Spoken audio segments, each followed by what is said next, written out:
Hi, I'm Kathleen Reeds and welcome to my channel. Today I wanted to talk to you a little bit about inspiration. This past December, my husband and I went to the Art Institute of Chicago, and of course I always have to stop and see the French Impressionist paintings, and I'm talking about Impressionists such as Renoir, Degas, and Monet. And I always find inspiration, and even though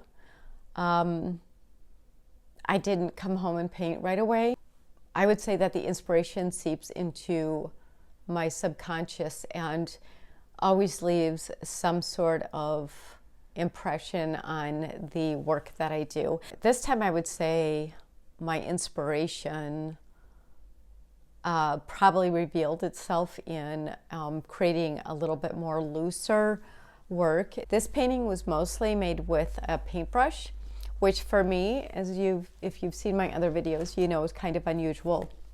But I have so much fun just finding freedom in loosely painting. So I'll be showing that to you in my demo, but first I wanted to just show you this really cool easel that I got recently. This easel is by Craft Geek. It is a portable easel that comes in this little box.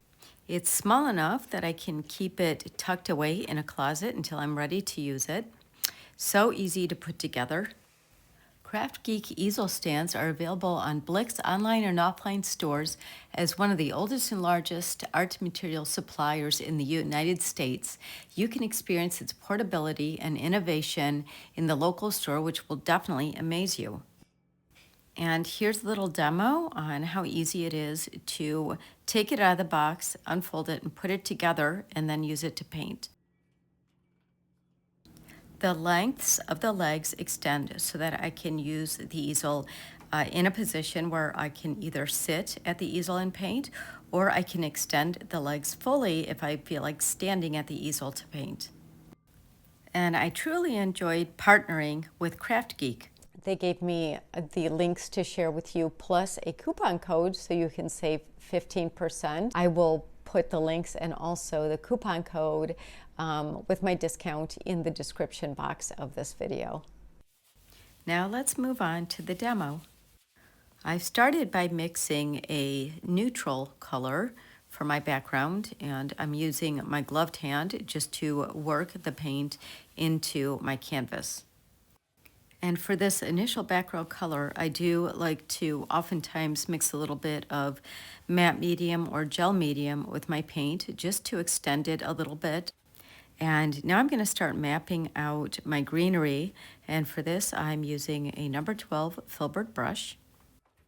And as you can see, I'm working very loosely around my canvas. And this, of course, will change quite a bit. But right now, I'm not interested in getting too caught up in the details. I mainly just want to establish a bit of my composition from the get-go. And now I'm softening some of that greenery by just blending it into the canvas. And for this, I use a little bit of glazing liquid. I believe that the colors that I used here were green gold, unbleached titanium, and Payne's gray. Oftentimes I'll use a number 10 filbert brush, but for this painting I decided to switch to a number 12, which is a little bit larger. And one way to keep your paintings nice and loose and keep from getting caught up in the details too quickly is to use a bigger brush, or you could even use a wedge like I'm using here, or a large palette knife. A brush is a wonderful tool for applying paint, but when it comes to texture, I do like to use my Catalyst silicone wedge. And again, you could also use a palette knife and get some wonderful textures that way.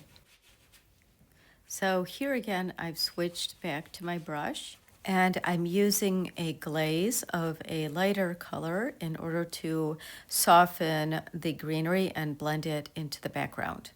And here's where I started to feel the inspiration that I gathered from the Impressionist painters, keeping my brush marks very loose and free. And now I'm beginning to apply some floral elements to my painting using my Catalyst wedge.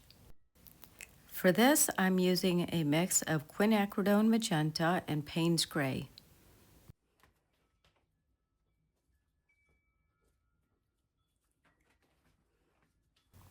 And again, you'll notice that I'm working my way around the canvas instead of staying in one place for too long.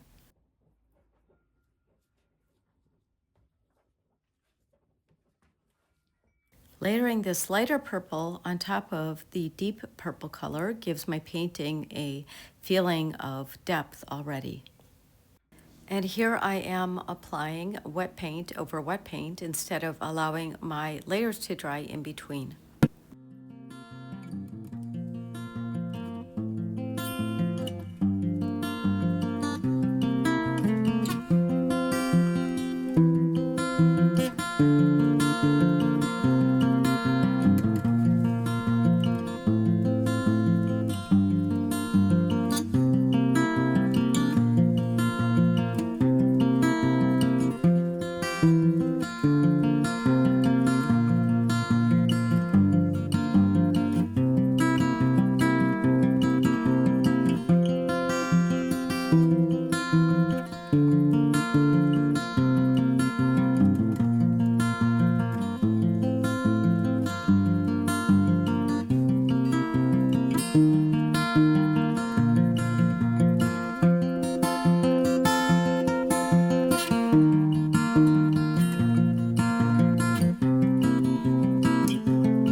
I know it looks like I'm working very quickly.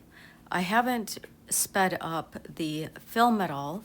I'm just not giving a ton of thought to what I'm doing. I'm letting my intuition guide me.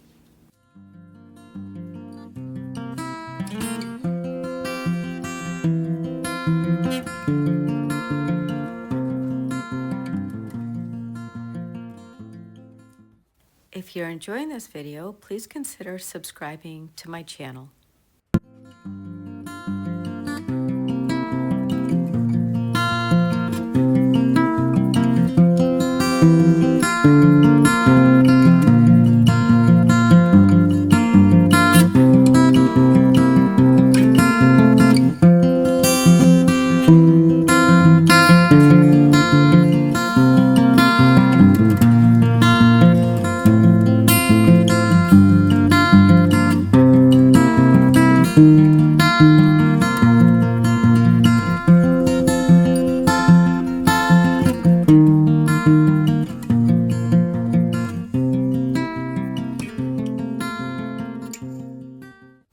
Using my fingers to paint definitely creates interesting marks that I can't duplicate by using any other tools.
One thing I really enjoy about the Impressionist painters is that when you look at their paintings close up, all of their marks from their palette knives and paintbrushes form what looks to be a very abstract work. But once you stand back and you look at the painting as a whole, all those marks come together and form an incredibly beautiful painting.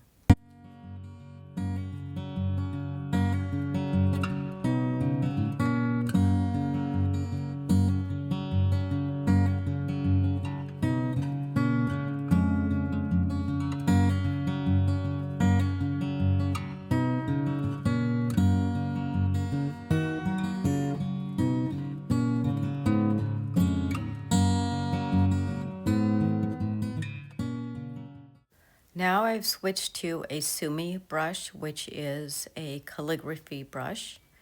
And I've used this in other videos. I love it because the bristles are very long, so I can make very graceful and fluid brush strokes.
For my final marks, I've decided to switch back to a Catalyst silicone wedge.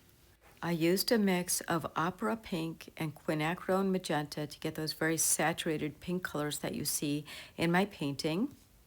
And now I'm coming in with some Naples yellow. And because yellow is the complementary color to purple, it really adds a beautiful energy to my painting.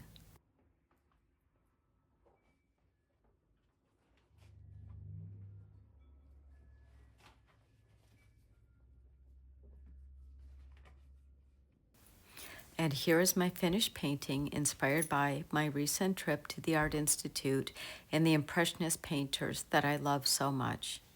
I hope this video encourages you to try something new and stay inspired. Happy painting!